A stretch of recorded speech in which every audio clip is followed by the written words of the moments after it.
Mi nombre es Jorge Luis Carvajal Garnica. Junto con el compañero Néstor Leonardo Portillo, escogimos el taller número 1 para presentarlo en este trabajo. Yo escogí de la pregunta número 1 la opción C, que nos preguntaba: determine si el razonamiento es inductivo o deductivo y explique el por qué. La opción C dice: James tiene 7 videojuegos, su mamá le regaló 3, por lo tanto ahora tiene 10 videojuegos. Lo primero que tenemos que decir es en qué consiste el método inductivo, el método deductivo, para poder explicar un poco mejor la respuesta que damos a esta pregunta que se nos hace en el taller. Y entonces, el método inductivo es un método que obtiene conclusiones generales a través de premisas particulares. Se trata del método científico más usual, en el que se pueden distinguir 4 pasos esenciales para su comprensión. La primera es la observación de los hechos, la segunda es la clasificación y la tercera es el estudio de esos mismos hechos. Y ahora, decir algo también del método deductivo, debido a que sus conclusiones no brindan más datos que los aportados por las premisas. La conclusión trasciende a los datos aportados por las premisas, es decir, que la verdad de las premisas no asegura que la conclusión sean verdaderas. Entonces, para poder resolver este ejercicio, tenemos el método inductivo y el método deductivo.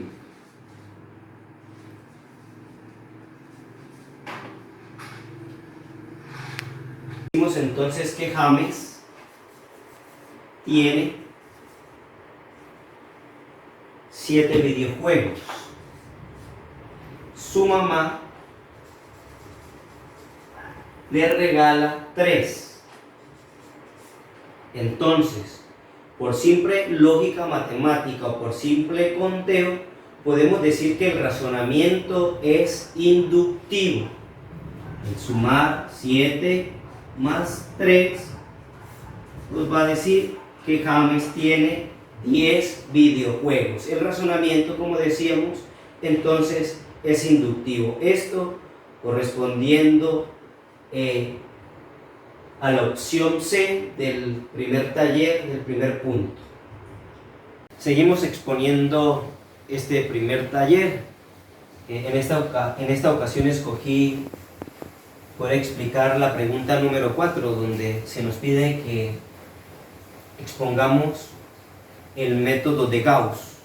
Lo primero que tenemos que decir que Gauss fue un niño prodigio quien inventó esta fórmula, donde tomaba el primer número con el último, el segundo con el penúltimo y el tercero con el antepenúltimo. Es decir, tomaba el 1, lo sumaba con el 300, siempre le va a dar 301. El segundo con el penúltimo, es decir, el 299, y le va a dar 301. Aquí 301 y así sucesivamente. Y él así se dio cuenta que las parejas entre el 1 y 300 siempre le iban a dar 150. A esto entonces él multiplicaba el resultado de estas sumas y hacía la siguiente operación. Le daban 150 parejas, ¿cierto? Habíamos dicho, los multiplicaba por el 301, que era el resultado que ya habíamos mencionado. 301. Y a esto le daba el total, entonces 45.150. Ahora bien, lo que vamos a hacer es Esto que vemos acá, vamos a llevarlo a la fórmula. Entonces decimos lo siguiente, tenemos 300 lo multiplicaba por el 300 más 1 de la fórmula, 300 más 1 de la fórmula, y lo multiplicaba por 2. Y a esto entonces nos da un total de 90.300. Y entonces teníamos la siguiente fórmula.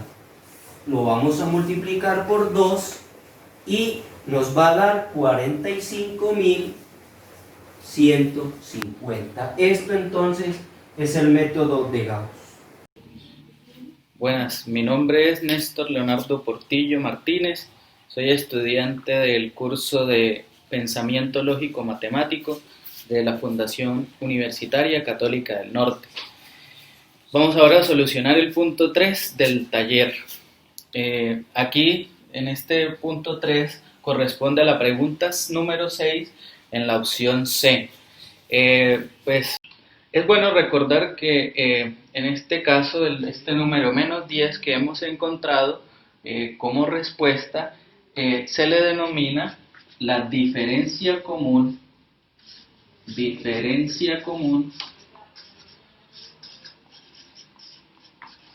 de esta progresión aritmética. Como conclusión de este ejercicio, de esta actividad, podemos decir que este tipo de razonamiento aplicado a valores aritméticos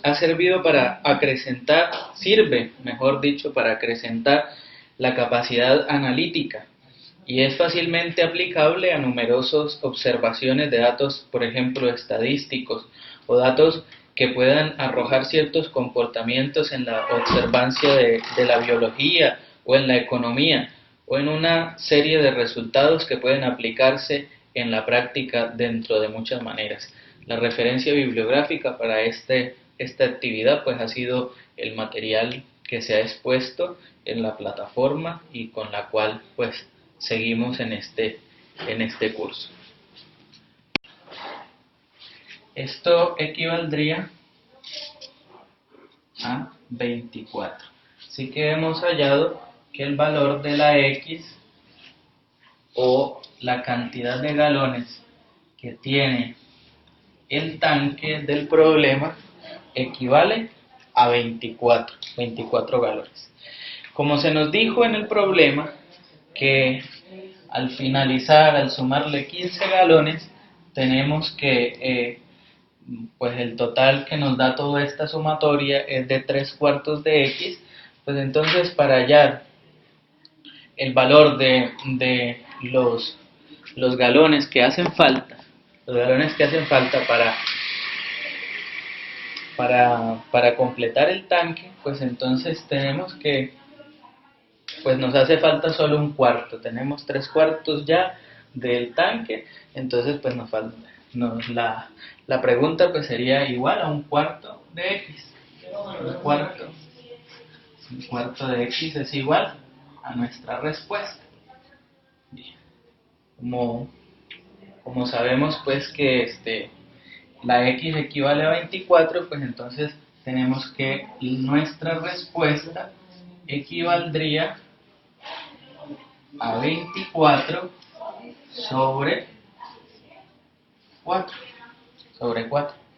Entonces llegamos al resultado, nuestra respuesta equivale a 6. 6 galones es por tanto la cantidad pues que nos hace falta. Allí entonces la respuesta a la incógnita que nos presentaba o nos planteaba el problema. Muy bien, entonces el último paso de la método para la solución de problemas nos dice que es necesario revisar y verificar. Entonces, pues fácilmente se puede reemplazar los valores hallados en la primera ecuación y eso nos ayudaría a revisar y verificar y eso nos daría pues que todos los valores equivalen. Hay una una verdadera igualdad. Como conclusión de este punto, el método para la resolución de problemas nos permite aplicar el razonamiento matemático en la resolución de toda clase de problemas que tienen que ver con la vida cotidiana, de la manera más sencilla, pero también de la manera más exacta, para averiguar los datos necesarios que de otro modo no serían tan fáciles de inferir.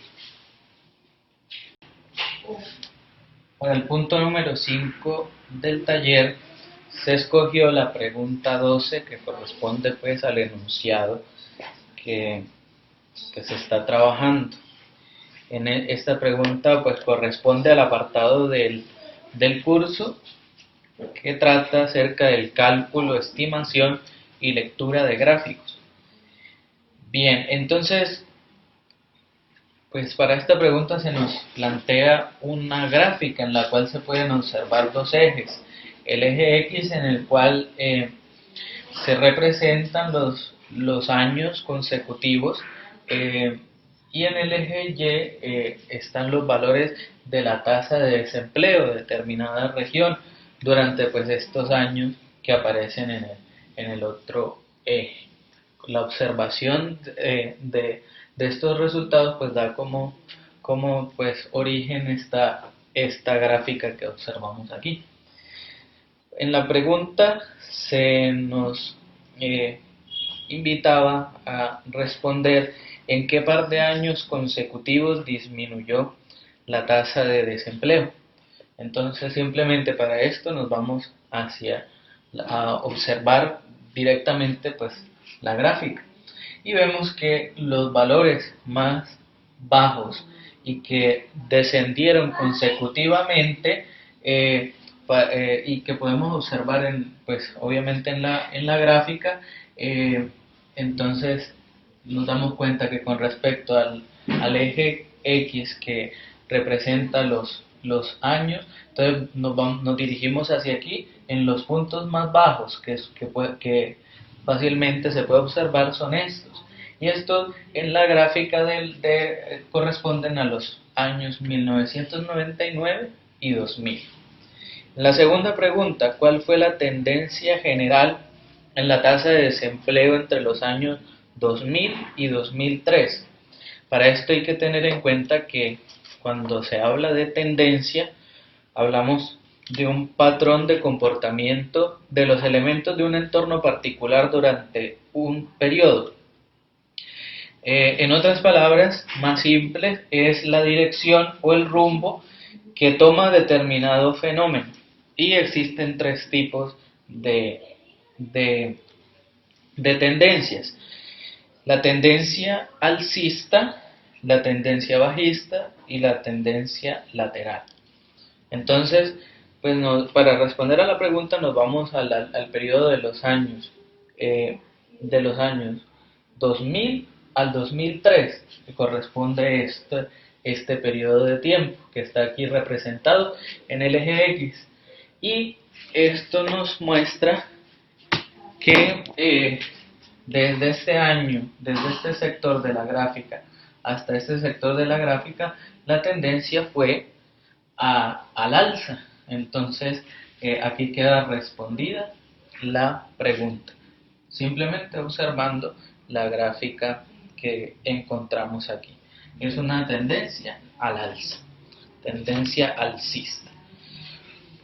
Bien, como la tercera pregunta corresponde a la siguiente: estime la tasa total de desempleo en el año 2003 y 2004. Pues para esto nos vamos a los valores representados aquí en el eje X: 2003, que está en este punto, y 2004, que está en este punto. Y observando esto, vemos que el año 2003 corresponde a una tasa del 6%, tasa de desempleo del 6%. En el 2004, respectivamente, vemos que ha bajado hasta un punto intermedio entre el número 5 y el número 6. Entonces, podríamos decir, aproximando los datos, que está sobre un 5,5% la tasa de desempleo durante ese año 2004. También se nos preguntaba cuánto disminuyó esta tasa entre el 2003 y el 2004, pues entonces hacemos una resta entre los valores que nos da la misma gráfica, el 6 y el 5.5, entonces obtenemos como resultado el 0.5. Esto nos dice que la tasa de desempleo durante estos 2 años disminuyó en 0,5%. La conclusión de este punto, conclusión o reflexión: aprender a leer, interpretar, calcular y estimar gráficos es de vital importancia, puesto que los gráficos son muy usados en las ciencias estadísticas, en las ciencias naturales y empíricas, en la economía y en muchos otros sectores para analizar y predecir comportamientos de muchos fenómenos que requieren de nuestra comprensión o de alguna clase de estudio, y además sirven para ejercitar la capacidad analítica. Como referencia bibliográfica hemos consultado pues el material correspondiente a el curso de pensamiento lógico matemático. Para el punto número 4 del taller hemos escogido la pregunta número 10 del enunciado que nos han enviado del taller número 1. Aquí la pregunta hace referencia al apartado del curso Pensamiento Lógico Matemático sobre las estrategias para la solución de problemas. Y en este apartado se nos ha citado el libro How to Solve It de Georges Poilâd, que plantea un método de 4 pasos para la solución de los problemas. Vamos a explicar cada uno de los pasos, o vamos al menos a enunciarlos. El primer paso, comprender el problema. Segundo paso, elaborar un plan. Tercero, aplicar ese plan. Y cuarto, revisar y verificar. Bien, para entonces irnos a la solución del problema, recordemos cuál era el enunciado. Se nos habla en la pregunta 10 que acerca en el marcador de gasolina de una camioneta se lee inicialmente 1/4 de tanque. Cuando se agregan 15 galones al tanque, se lee 3/4 de tanque. La pregunta a resolver o la cuestión que se nos pregunta aquí es: ¿cuántos galones más son necesarios para llenar el tanque? Bien, como hemos visto, vamos a seguir el método de 4 pasos. El primer paso es comprender el problema. Y como hemos escuchado, el enunciado o el problema trata de buscar una incógnita, un número, un valor que todavía no conocemos y que podríamos muy bien encontrar ese valor, que por lo pronto es una incógnita, utilizando los demás datos que se nos dan en el problema y resolviéndolo por medio de una ecuación, Entonces, aquí ya hemos solucionado la primera fase o el primer paso de este método para solucionar los problemas. Ahora vamos a elaborar un plan. Dentro de el enunciado, el apartado que vimos en el curso, pues la elaboración del plan también puede corresponder al expresar ese problema por medio de una ecuación algebraica. Entonces vamos a tratar en este momento de llevar ese problema a presentar una ecuación algebraica en la cual vamos a encontrar el valor de la incógnita x. Primero que todo, tengamos claro cuál es el problema que vamos a solucionar. Necesitamos hallar cuántos galones hacen falta para que se llene el tanque, pero antes de esto debemos saber cuál es el valor del total del tanque, que todavía lo ignoramos. Entonces, primero que todo, lleguemos al conocimiento de este valor, y este valor que todavía no conocemos lo vamos a representar con la letra X, que hace referencia pues a esa incógnita que vamos a tratar de buscar. Entonces, la letra X equivale a la capacidad del tanque, expresémoslo así, capacidad del tanque. Bueno, bien. El enunciado que nos presentaba el taller nos da unos datos que podemos expresar de a manera de una ecuación matemática. Se nos dice, se nos dice en un primer momento que inicialmente el tanque de la camioneta se lee 1/8 de la cantidad del tanque. La cantidad del tanque dijimos que era X, entonces expresémoslo matemáticamente. 1/8, 1/8 de la capacidad del tanque, valor X. Y se nos dice, cuando se le suman, se le agregan 15 galones, y esto se puede expresar por una suma, el signo más, 15 galones, 15 galones. Esto equivaldría, se llega a leer 3/4 del tanque. Esto equivale igual a 3/4 de la capacidad total del tanque. Muy bien. En el tercer paso se nos dice que es necesario aplicar el plan que nos hemos trazado. Bueno, entonces en este momento vamos a aplicar el plan. Para esto despejamos las X, pasamos este 3/4, que también se puede expresar como 6/8 para luego hacer la respectiva suma, y el número 15, que aquí en esta expresión está solo, lo pasamos también para el otro lado de la igualdad para solucionar la incógnita X. Entonces, llegamos a que 1/8 de X, aquí pasa como negativo, menos 6/8 de X equivale a, y pasamos el número 15 para el otro lado de la igualdad, a menos 15. Muy bien. Entonces tenemos, haciendo la resta, tenemos aquí que nos da menos 5/8 de X es igual a menos 15. Y aquí vamos a hacer una multiplicación de ambos lados de la ecuación de la igualdad por menos 1. Esto nos eliminaría los signos negativos. Entonces tenemos que 5/8 de X es igual a 15. Pasamos el número 8 a multiplicar a este lado de la igualdad, y nos queda que 5X es igual a 15 por 8. Sabemos que esto equivale a 120. Entonces tenemos aquí 5X es igual a 120. Este número 5 lo pasamos a dividir en este lugar. En este lado de la ecuación nos queda X igual a 120 sobre 5. 120 sobre 5.